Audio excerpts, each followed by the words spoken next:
اللہ فرما رہا ہے یا ایھا الذین آمنوا، یعنی اہل ایمان کو فرمایا جا رہا لا تحرموا، اس چیز کو مت حرام کرو، طیبات جو طیب ہے، ما حل اللہ لکم، جو اللہ نے حلال کر دی ہے، ولا تعتدوا، اس حد سے آگے مت جاؤ. بنیاد ہے. ان اللہ لا یحب المعتدین، حد سے بڑھنے والوں کو میں پسند نہیں کرتا. اب اس کے اوپر میں کیا اس کا کوئی ترجمہ ہو رہا ہے تدسو. اب یہ شیخ الہند کا ترجمہ ہے، مولانا شبیر احمد عثمانی کی جو اس کے اوپر جو ہے وہ حاشیہ ہے. اب اس کے الفاظ میں آپ کو لفظ بلفظ پڑھتا ہوں. اللہ کہتا ہے یا ایھا الذین آمنوا، اے ایمان والو، لا تحرموا، مت حرام ٹھہراؤ، طیبات، وہ لذیذ چیزیں، ما احل اللہ لکم، جو اللہ نے تمہارے لیے حلال کر دی ہیں، ولا تعتدوا، اور حد سے نہ بڑھو، بے شک اللہ پسند نہیں کرتا حد سے بڑھنے والوں. ہوں یہ روشن خیالی بڑھا لو جتنی بڑھتی.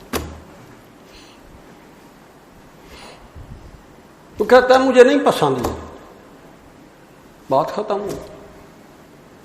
وہ ایمان والوں کو مخاطب کر رہا ہے کہ اس چیز کو تم کیسے حرام کر سکتے ہو جس کو میں نے حلال کیا.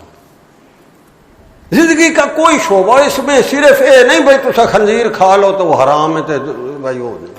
تم اللہ کے کسی حکم کو جس کو اس نے کرنے کا حکم دیا ہے اس کو تم نہ کرو، تو اس کا مطلب ہے تم پھر اس پر اصرار کرو اور اس کو صحیح سمجھو. یہ اعتداء نہیں تو اور کیا. اسی کو قرآن اسراف کہتا ہے. وَإِنَّهُ فِرْعَوْنَ لَعَالٍ فِي الْأَرْضِ وَإِنَّهُ لَمِنَ الْمُسْرِفِينَ.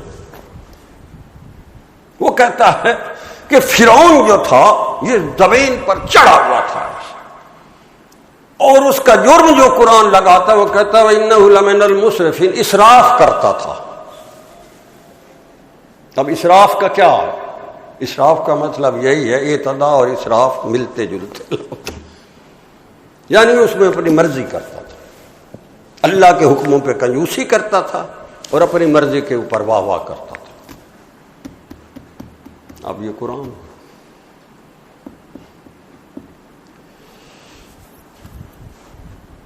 پھر فرماتا ہے وَكُلُوا مِمَّا رَزَقَكُمُ اللَّهُ حَلَالًا طَيِّبًا. اب یہ حلال اور طیب کی تعین کہاں سے لاؤ گے؟ یہی آج کل کے دور کا عالم ہے، یہی مصیبت، یہ ایک بہت بڑا ایک عذاب ہے جو اس وقت کفر نے مسلط کر رکھا ہوا ہے پروپیگنڈے کے زور.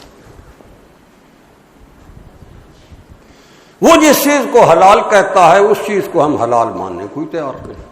جس کو وہ حرام کہتا ہم کہتے ہیں یہ ترقی کا دین ہے، اس کے بغیر گزارے.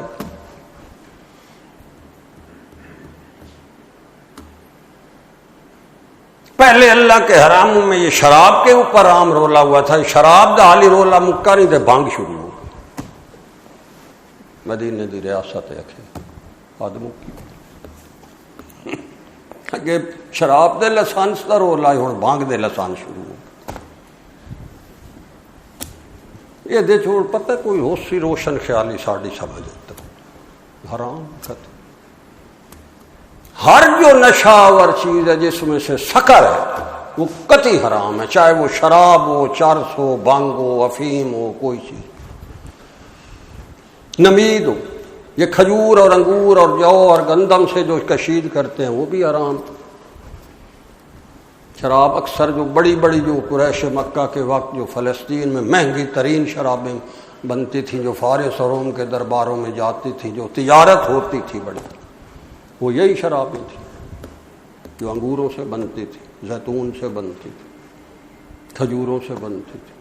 اس سے گھٹیا قسم کی جو ہے وہ لیبر کلاس والی وہ جو یہ جو گندم کی ہوتی تھی. سو یہ سارا کچھ جو ہے یہ اللہ کا امر ہے. وَكُلُوا مِمَّا رَزَقَكُمُ اللَّهُ حَلَالًا طَيِّبًا وَاتَّقُوا اللَّهَ الَّذِي أَنْتُمْ بِهِ مُؤْمِنُونَ. اگر تمہارے اندر ایمان ہے تو پھر تقوی اختیار کرو۔ اب قرآن اس کو ایمان کی بنیاد کہتا ہے، اس کے حلالوں کو حرام اور حراموں کو حلال جو اس میں بدلنے کا وہ کہتا ہے کہ یہ کیا، وہ کہتا ہے ایمان کا بنیادی تقاضا یہ ہے کہ جو وہ فرما رہا ہے وہ ٹھیک ہے، جو وہ کہہ رہا ہے غلط ہے وہ غلط ہے۔ کہتا ہے انتم بہی مؤمنون، اگر تم مومن ہو تو تمہارا یہ۔ اب اگر یہ کوئی کہتا ہے بھئی اللہ کے حراموں کو حلال، حلالوں کو حرام، اس لیے اس کے 3 اصول یاد رکھ لو، یاد رکھ لو۔ ایک یہ ہے کہ کوئی اعتقاداً عقیدے کے طور پر اللہ کے حلالوں کو حرام کرے یا حراموں کو حلال کرے، جن کی صراحت کے ساتھ احادیث متواترہ اور قرآنی نصوص سے حلال یا حرام ہونا ثابت ہے، اس میں تغیر جو کر رہا ہے اعتقاداً وہ پکا کافر، لا ریب کافر۔ کہ اللہ کے حلالوں کو حرام اور حراموں کو حلال کرنا یہ قطعی کفر ہے اگر اس کا یہ عقیدہ ہو۔ دوسرا اس کا ایک ہے کہ وہ اگر تو وہ قولاً عقیدتاً نہیں کرتا، قولاً کر رہا ہے، قولاً مثلاً کیا کر رہا ہے، آپ کہتے ہیں جی میں دودھ نہیں پیوں گا، اب دودھ تو حلال ہے، عقیدہ نہیں ہے، اس کو ٹھیک نہیں سمجھتا، صرف اس کے اگر مزاج یا اس کی کسی کے کہنے پر یا اس کے اندر نفس کی شہوات کے رجحان کا اندیشہ ہو تو اس کی اصلاح اور فلاح کے لیے یا مرض کی وجہ سے اگر وہ رک جاتا ہے اور وہ حلال چیز کو اپنے اوپر جو ہے وہ نہیں کرتا، یہ جائز ہے۔ اب دودھ اگر حکیم کسی کو کہتا ہے بھئی آپ کے پینے سے آپ کو فلاں مرض میں بڑھنے کا امکان ہے، اب دودھ تو بذات فی نفس تو اللہ کی طرف سے حلال ہے، مگر وہ اس لیے نہیں پی رہا کہ اس کی صحت کے لیے مضر ہے۔ اچھا یہاں ایک اور تیسری بات سمجھ لیں، اگر وہ اس کو ثواب سمجھتا ہے تو یہ بدعت ہے، یعنی دودھ نہ پینا ثواب ہے، بھائی یہ ثواب کہہ رہے، یہ بدعت ہے، کہاں سے لایا یہ ثواب؟ حلال چیز کوئی بھی ہو جو آپ پی لیں، پانی پی لیں، وہ بھی ثواب ہے چونکہ حلال جو اللہ کے حلالوں کے اوپر عمل کرنا یہ تو ویسے ثواب ہے، دودھ کا علیحدہ سے کیا ثواب؟ تو یہ جو چیزیں ہیں یہ بڑی عقیدے کے ساتھ ان کا تعلق ہوتا ہے، اسی لیے ان کو کہتا آپ فعلاً عقیدتاً تو نہیں کر رہے، قولاً کر رہے۔ ایک تیسری صورت بھی ہے کہ آپ فعلاً عملاً طور پر کوئی چیز اپنے لیے ایسا جس کو آپ مضر سمجھتے ہوں، اس چیز کو اپنی صحت کے لیے، اپنی اس کے لیے یا اپنی باطنی اصلاح کے لیے، بعض ایسی چیزیں بھی ہیں جو مشائخ عظام نے کسی کو منع کی ہیں، وہ ہوتی حلال ہیں، مگر وہ ان کو منع کرتے ہیں اس لیے کہ اس کی باطنی اصلاح کے لیے وہ ضروری ہے، وہ بھی جائز۔ وہ اس پر یہ عقیدہ نہیں رکھتا کہ یہ جو میں نہیں کر رہا یہ حرام سمجھ کے میں نہیں کر رہا، اللہ کے حلالوں کو حرام نہیں کر سکتا، نہ اس کو ثواب سمجھ کے کر رہا ہے کہ وہ بدعت ہے، وہ صرف اپنی اصلاح کے لیے، مرض کے دفعے کے لیے یا اپنی جو ہے وہ مزاج کو جو ہے وہ مناسب نہ آنے کی وجہ سے اگر ترک کر رہا ہے، پھر یہ فرق تھوڑا سا یہ یاد رکھنے والا ہے۔ تو اللہ کہتا ہے وَكُلُوا مِمَّا رَزَقَكُمُ اللَّهُ حَلَالًا طَيِّبًا، کھاؤ اللہ کے دیے ہوئے میں سے جو چیز حلال اور پاکیزہ ہے، وَاتَّقُوا اللَّهَ الَّذِي أَنْتُمْ بِهِ مُؤْمِنُونَ، اللہ سے۔ اگر آپ ان 2 آیات مبارکہ کا یہ مختصر جو بیک گراؤنڈ اور میں نے اس کی تشریح کی ہے،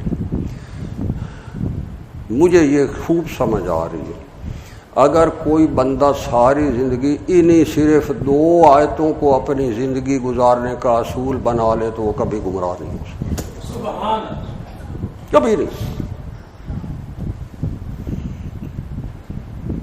ایک تو یہ کہ اللہ کے حلالوں کو حرام نہ کرو، حراموں کو حلال نہ سمجھو، اور جو اس نے کہا ہے اس سے خوب لطف اندوز۔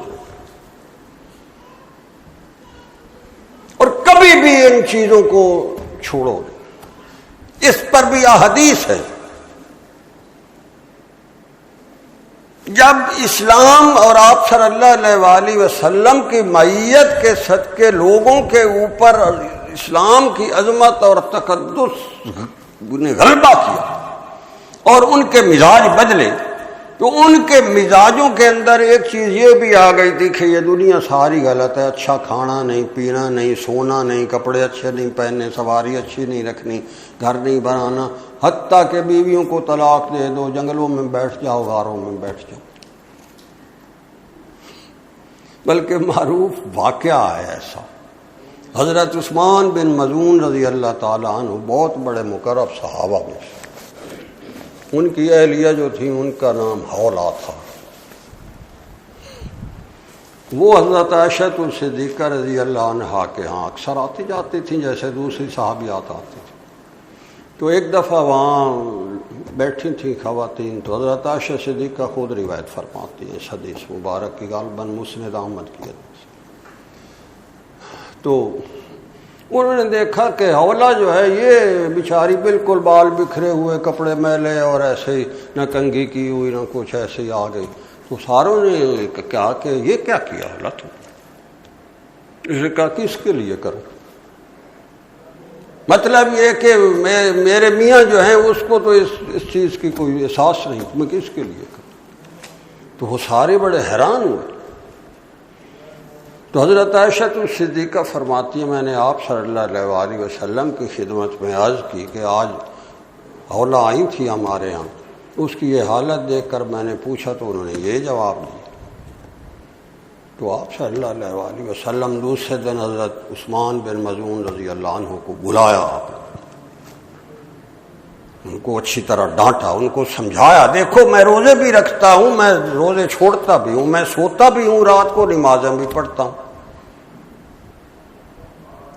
میں اسی طرح یہ حقوق زوجیت بھی کرتا ہوں اور اس کے علاوہ میں نماز سب کچھ کرتا ہوں، تو یہ تم نے کیا دھولیا بنا کہ توبہ کرو میرے ساتھ؟ انہوں نے کہا جی میں کرتا ہوں، میں آئندہ نہیں کرتا۔ اسی طرح جس کو اللہ اسی لیے علماء یہ فرماتے ہیں کہ جس کو اللہ تبارک و تعالی نے جو کچھ دنیاوی انعامات عطا فرمائے ہیں، ان انعامات کو اپنے لیے اللہ کے بتائے ہوئے اصولوں کے مطابق استعمال کرنا عین اسلام، عین اسلام۔ نہ بناسپتی آپ کو امیر بننے کی ضرورت ہے، لکھنؤ دے نواب انہیں پیچھو جھک گئے پڑھو پیدانے دے نہیں تو باہر پھاں پڑی، یہ نہیں کرتا۔ تو جس کو اللہ نے دیا ہے اس کو خواہ مخواہ کا جو ہے وہ ایم بناوٹی فقیر بننے کی بھی ضرورت ہے۔ آپ صلی اللہ علیہ وآلہ وسلم نے قیمتی لباس بھی پہنا، آپ صلی اللہ علیہ وآلہ وسلم نے قیمتی سواریوں پر بھی بڑے مزے سے سواریاں کی، آپ صلی اللہ علیہ وآلہ وسلم نے اچھا کھانا بھی کھایا، آپ صلی اللہ علیہ وآلہ وسلم نے فاقے بھی فرمائے، سب کچھ ہے۔ اسلام جس طرح غریبوں کا مذہب ہے اسی طرح امیروں کا بھی ہے۔ ہم نے امیروں کو اسلام سے اتنا ڈرا دیا ہے کہ وہ تو اسلام کو ایک ہوا سمجھتے ہیں، وہ کہتے ہیں بس یہ، اور اسی طرح جو غریب ہیں وہ تو اللہ سے چھوڑے ہو تو ویسے ہی